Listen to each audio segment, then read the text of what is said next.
Oke, Mas'ud, fadhal depan. Pak RW, Ustaz Taufik depan. Aja siapa aja.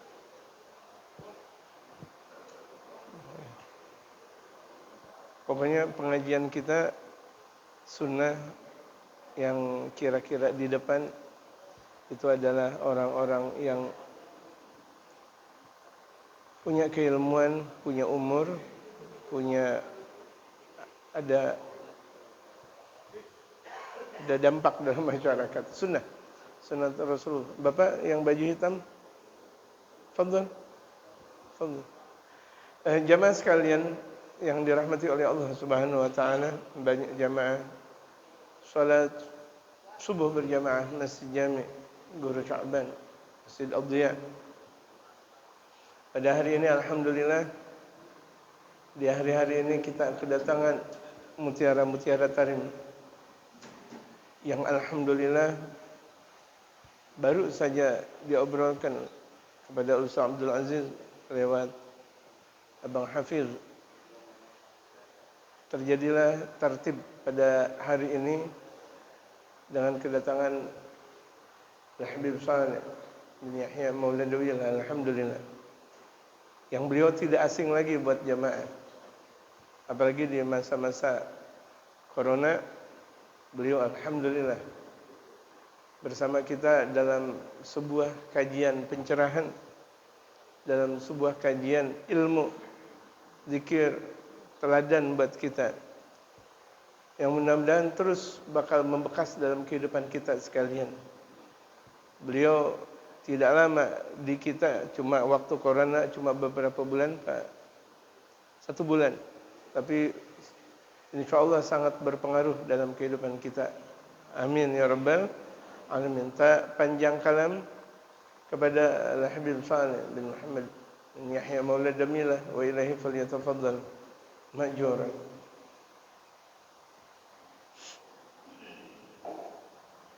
Assalamualaikum warahmatullahi wabarakatuh. Waalaikumsalam.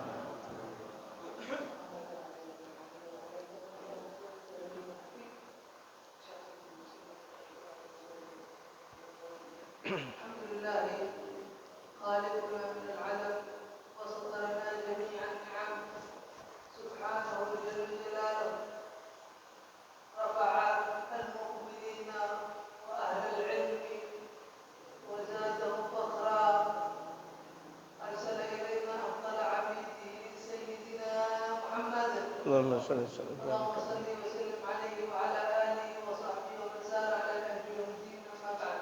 Segala puji bagi Allah Subhanahu wa taala. Dialah Allah yang telah mengadakan kita dari tiada. Dialah Allah Subhanahu wa taala yang mengajarkan kita ilmu. Dialah Allah Subhanahu wa taala yang menentukan kita ilmu.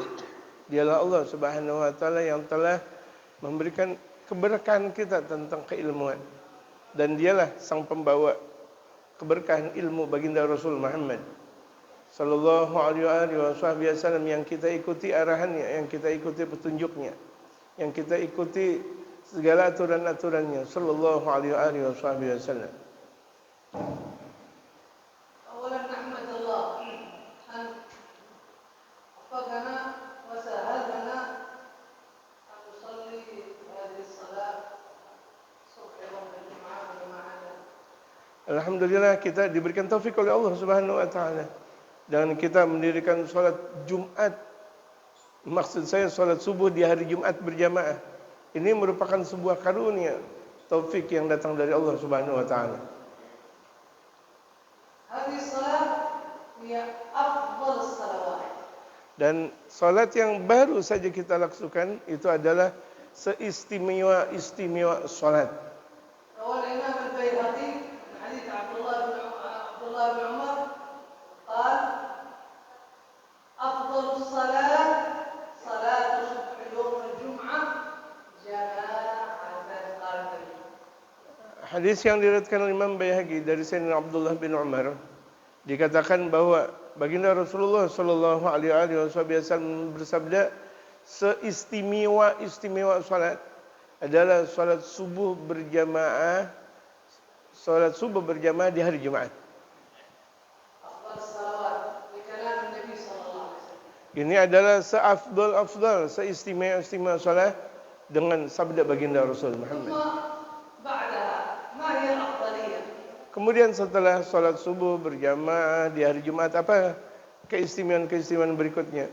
بعدها الصلاة الوسطى. Setelah salat subuh adalah salat al-wusta. قال الله تعالى: حافظوا على الصلاة والصلاة الوسطى. Yang Allah Subhanahu wa taala berfirman, jagalah kalian salat subuh, yaitu maksudnya salat-salat yang ada, dan salat al-wusta. Dan apa yang disebut dengan salat al-wusta di sini? الله قال: حافظوا على الصلاة، وزيادة محافظة على الصلاة الوسطى. Allah berfirman, jagalah salat-salat yang ada. Ini secara umum. Secara khusus lagi, Allah Subhanahu wa taala menekankan kepada kita, jaga salat al-wusta. Ini penekanan yang sangat luar biasa. اختلف العلماء ما هي الصلاة الوسطى؟ Berbeda mereka para ulama dalam pendapatnya apa yang disebut dengan salatul wusta. قال الإمام الشافعي والإمام أحمد بن حنبل، قال الإمام الشافعي والإمام مالك، قال أفضل الصلاة الوسطى صلاة الصبح.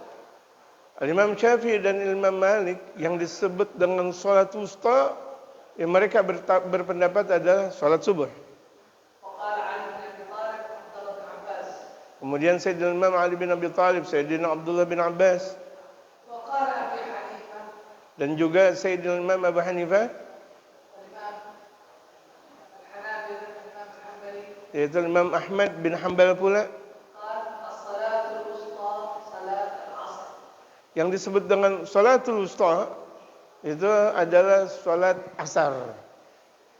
طيب الشافعي لماذا صلاة الوسطى هي صلاة العصر؟ صلاة الصبح. Kemudian dikatakan oleh Imam Syafi'i, kenapa yang disebut dengan salatul wusta adalah salat subuh? قال لأن الله يقول: وحافظوا على الصلاة والصلاة الوسطى وقوموا لله قانتين. قال القنوت ما في إلا صلاة الصبح.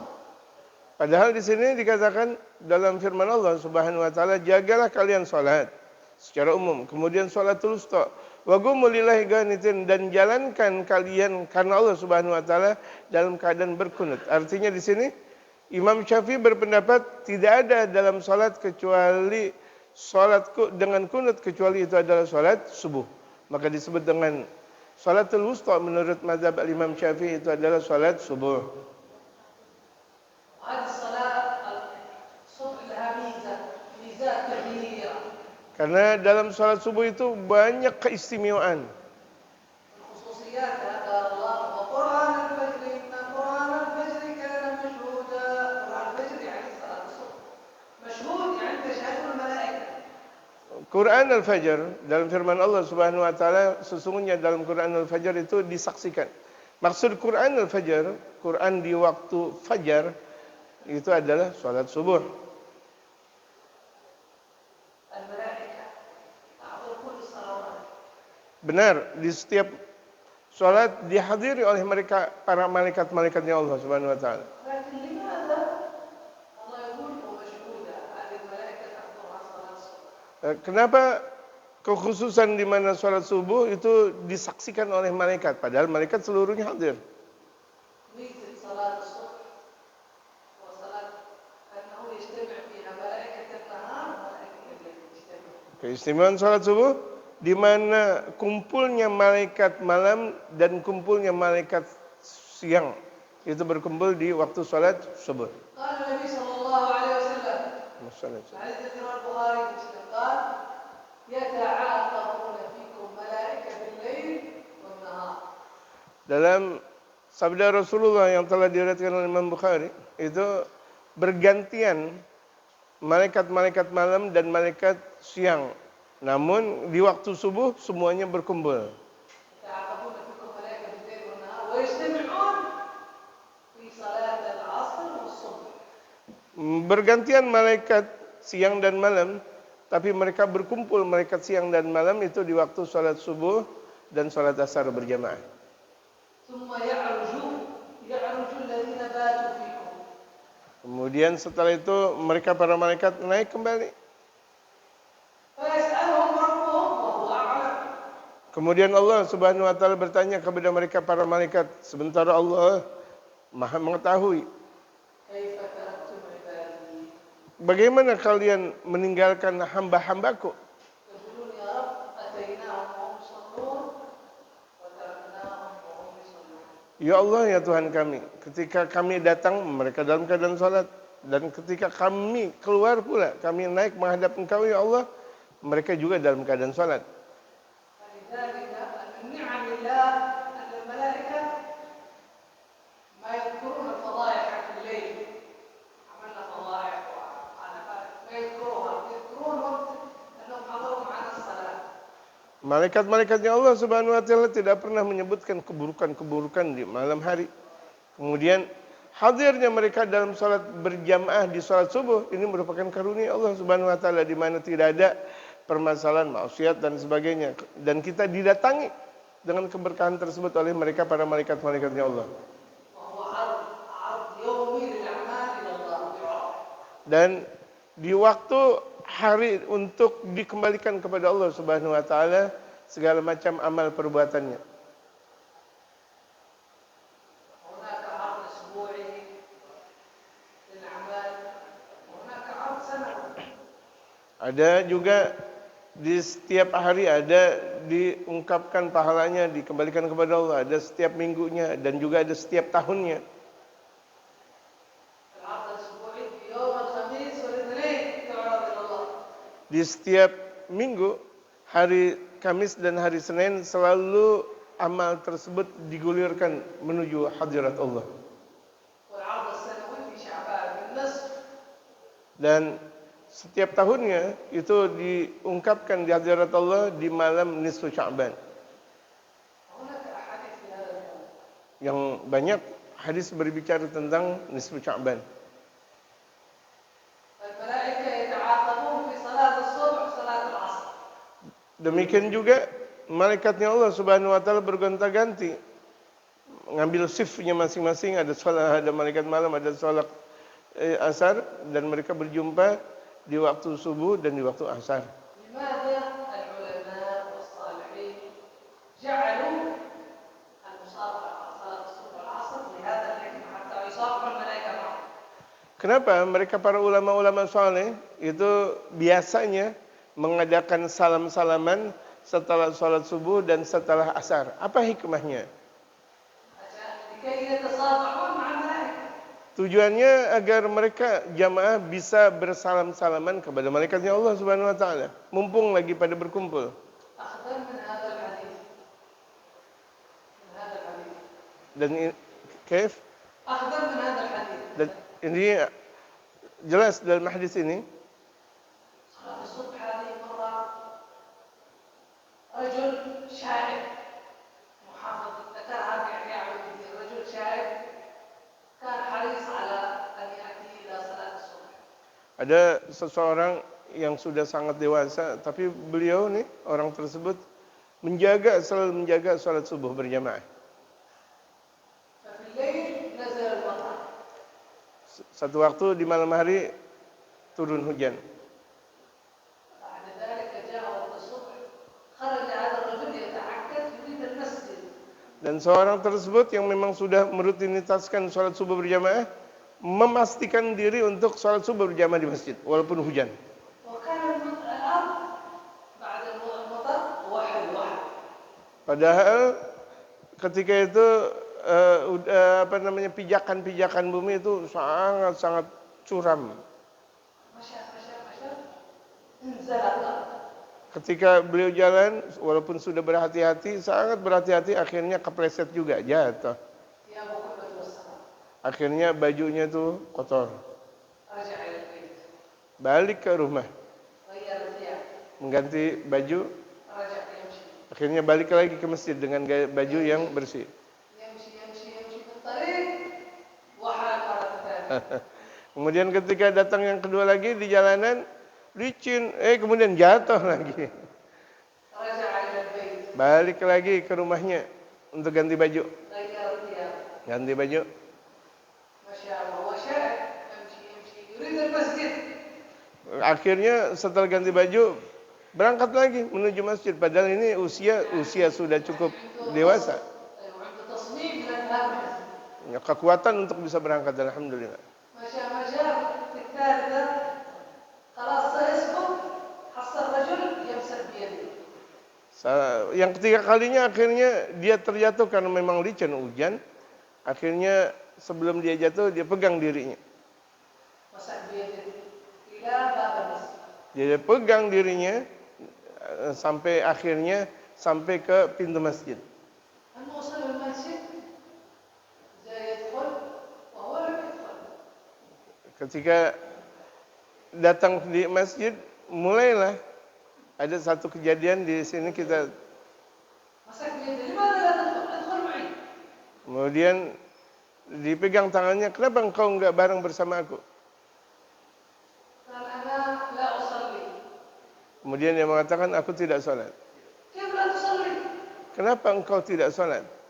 قال أنا شيطان. Rupa-rupanya ini adalah setan. شيطان. Setan menyerupai. قالوا كيف تساعدنا شيطان؟ Bagaimana dicoba ini orang dengan setan? قال أنا الشيطان أعطي علم يعرف. Ini kebetulan nih setan ilmunya banyak. قال أول مرة عندما وحلت كنت في مشقة. الله بسبب هذا التعب والمشقة غفر الله ذنوبه كلها.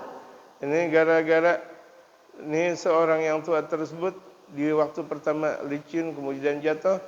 Dengan jatuhnya dia dan licinnya bumi yang ada, Allah ampuni dosanya. المرة الثانية غفر لأهل البيت كلهم. Kemudian jatuhnya kakek orang tua tersebut, yang kedua Allah ampuni dosa keluarganya semuanya. لو وحلت المرة الثالثة Andaikan سيغفر الله لأهل البلد كامل. andaikan terjadi nih dia jatuh dalam jatuh yang ketiga, Allah ampuni seluruh warga yang ada. Tapi rupanya kan tidak sampai jatuh yang ketiga. أنا تعبان من الليل أعطيهم معاصي وأنت يغفر لك يغفر لهم. Pada الشيطان قال أنا تعبان يعني. ini setan bilang, waduh, anak udah capek-capek ngerayu orang, gara-gara begini doang, Allah ampuni dosanya, keluarganya. كل التعب يروح فاضي. فأنا سأساعدك تدخل مسجد وخلاص. Ya udah kalau begitu jadinya terakhir nih kata setan, aku mau membantu engkau. Udah, kalau mau masuk masjid. لأن النبي يقول لعائشة يا عائشة أجرك على قدر ما صبر. يعني تعب شديد أجر زيادة. Dalam sabda Rasulullah kepada Sayyidatina Aisyah radhiyallahu anha, itu beliau bersabda, pahala engkau wahai Aisyah itu menurut capeknya engkau. ولا يستغرب الشيطان يتمثل وردت في أحاديث كثير الشيطان حضر. Dan banyak kejadian di mana setan itu pada datang. ونحن الآن سنتكلم ما بنتكلم عن صلاة الصبح فوائدها كثير جدا. سنتكلم عن موضوع مهم. Kita akan berbicara setelah panjang lebar ini, pendahuluannya agak banyak, kita akan bicara tentang judul yang bakal kita bahas. موضوع فقهي نحتاجه في هذه الأيام. Yaitu pembahasan tentang fikih yang insya Allah akan kita butuhkan di hari-hari ke depan ini. سنتكلم عن الأضحية. Kita berbicara tentang penyembelihan hewan kurban. هذه الأضحية هي ما يذبح من حيوان مخصوص في وقت مخصوص بنية التقرب إلى الله. Hewan kurban ini khusus, di mana hewan tersebut disembelih dengan hewan-hewan khusus. Tidak semua hewan yang diperbolehkan untuk disembelih, niat untuk mendekatkan diri karena Allah. حيوان الوقت نية. Yang pertama, kedua, dan ketiga itu hewannya, kemudian waktunya, kemudian yang ketiga niatnya. الحيوان ما هو الحيوان؟ Apa yang disebut dengan hewan yang diperbolehkan untuk dikurban? هو الله ذكره النعم. Yang disebut dengan hewan kurban di sini adalah an-na'am. Yang disebut dengan an-na'am di sini adalah unta, kerbau atau sapi dan kambing. وكل حيوان له سن مخصوص. Dan juga hewan kurban yang bakal dikurbankan sudah berusia. Artinya dalam istilah salah satu bahasa kita sudah berkupak. الإبل ما كان له 5 سنوات 5 أكملها وطعن في السادس. Kemudian onta diperbolehkan untuk dikurban kalau sudah 5 tahun masuk ke 6. والبقر والمعز البقر والمعز ما له 2 وطعن في السنة الثالثة. Dan kemudian sapi atau kerbau yaitu berusia 2 tahun memasuki usia 3 tahun. المعز يدعم الضأن مثليا من المعز والضأن يدعم من الضأن. الضأن ما له سنة وطعن في الثاني. Demikian ad-dha'an itu dalam istilah fikih adalah usia 2 tahun menuju 3 tahun.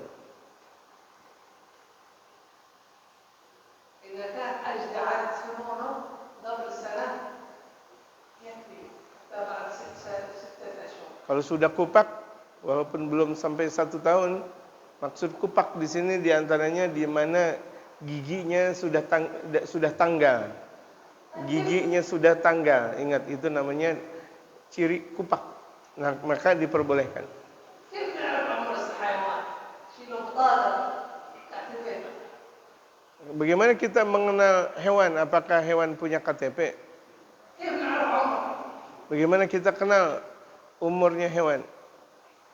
الآن كثير من الحيوانات لهم جواز يسافر من هناك أخذوا منهم يسجلون اسمه وميلاده.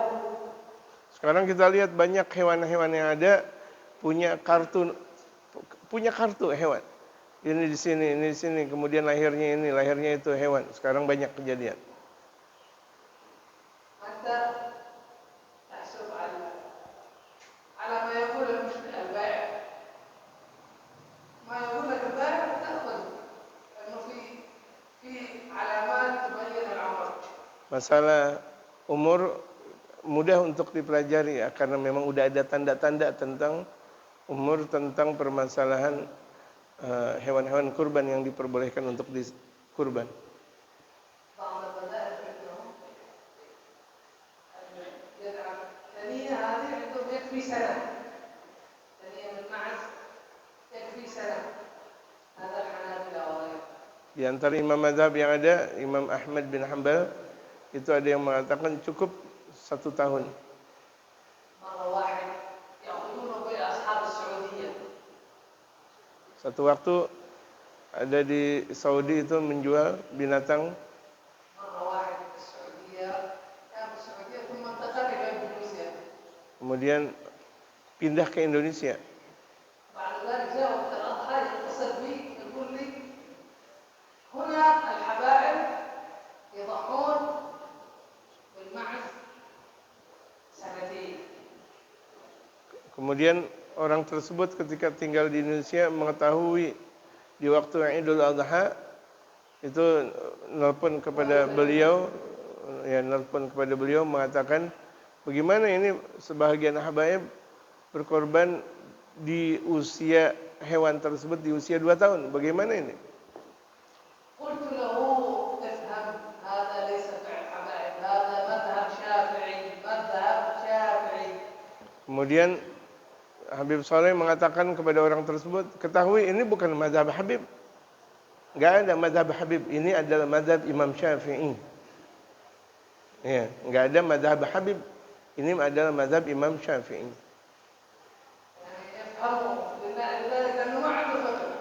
Berarti dia enggak tahu tentang ilmu fikih sampai dia mengatakan mazhabnya Habib. Iya. Tidak dianggap kalau orang berbicara tidak punya ilmu. ثم ننتقل الآن الحكمة.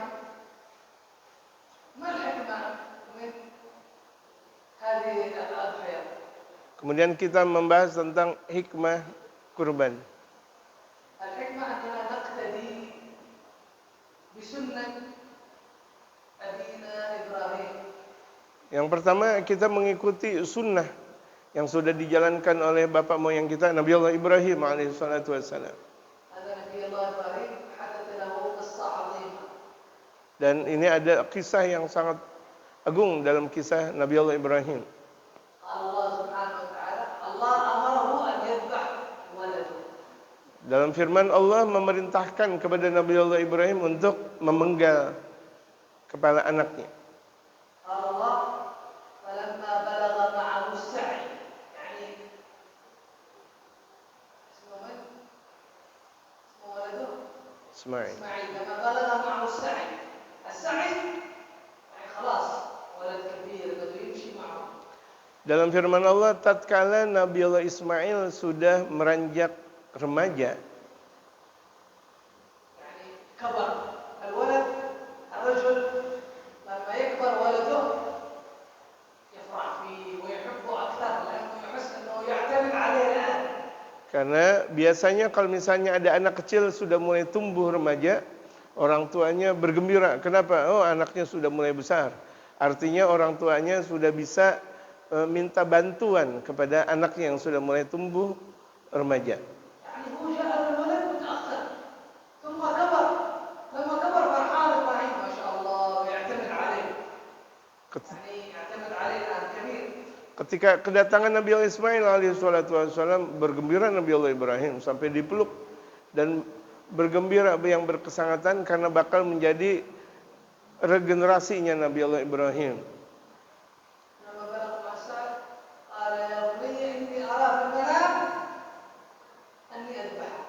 Kemudian Nabi Allah Ibrahim berkata kepada Nabi Allah Ismail anaknya, "Wahai anakku, aku semalam mimpi bahwa aku bakal menyembelih engkau. Bagaimana pendapat engkau?" Bagaimana pendapat engkau, wahai anakku? Nabi Allah Ismail adalah anak saleh. Beliau menjawab, "Wahai bapakku, lakukan sebagaimana engkau diperintahkan oleh Allah." Karena mimpinya mereka para nabi itu adalah benar.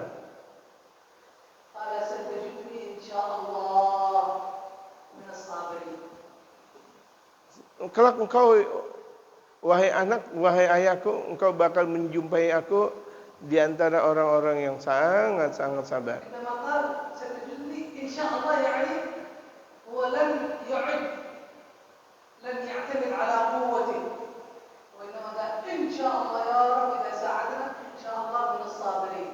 Engkau, wahai bapakku, bakal berjumpa kepadaku dengan kata-kata insya Allah.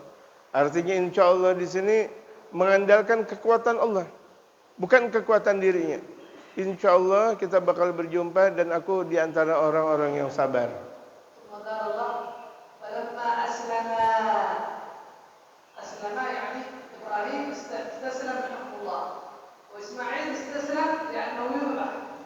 Tatkala keduanya adalah Nabi Allah Ibrahim dan Nabi Allah Ismail.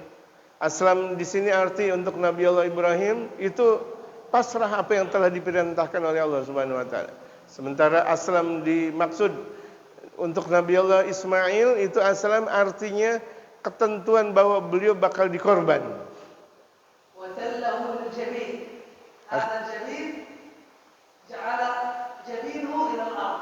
Akhirnya Nabi Allah Ismail meletakkan jidatnya di tanah.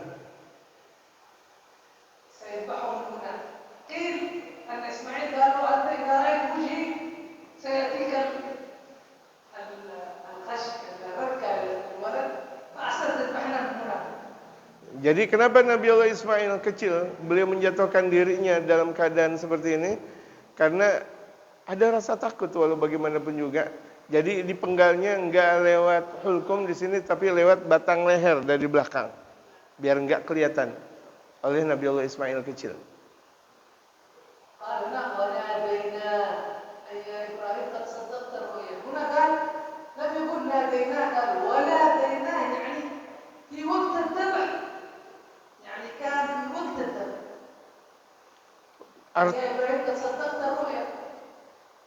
Artinya ketika Nabi Allah Ibrahim alaihissalam mengenakan goloknya persis di batang leher anaknya sendiri, ini menyatakan bahwa betapa jujurnya Nabi Allah Ismail, betapa benarnya Nabi Allah Ismail ketika beliau mimpi bahwa benar-benar beliau bakal menyembelih anaknya. Demikianlah kami lakukan kepada mereka orang-orang yang melakukan kebaikan. Yang demikian itu adalah sesuatu yang sudah dijalankan yang amat nyata. Ini adalah penyempurnaan yang sangat nyata, yang besar.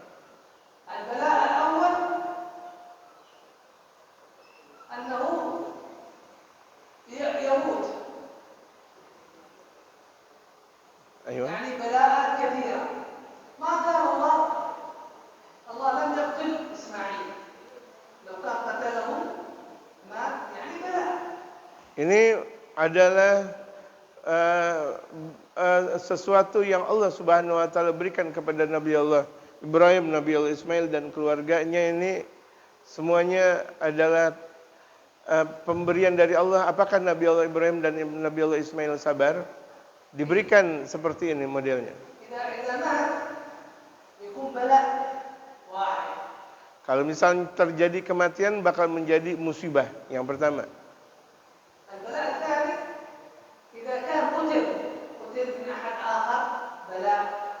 Atau kalau misalnya dibunuh dari terbunuhnya Nabi Allah Ismail, contohnya dari kelompok-kelompok yang lain, ini juga disebut dengan musibah yang lain.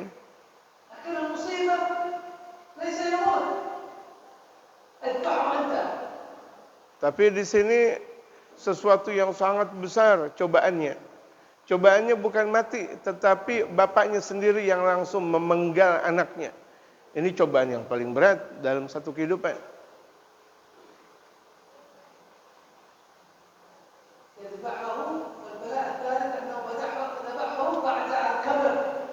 Dan yang lebih sangat-sangat lebih menyulitkan lagi, itu Nabi Allah Ibrahim diperintahkan untuk menyembelih anaknya setelah anaknya sudah jadi remaja, di mana rasa sayangnya sudah mulai banyak.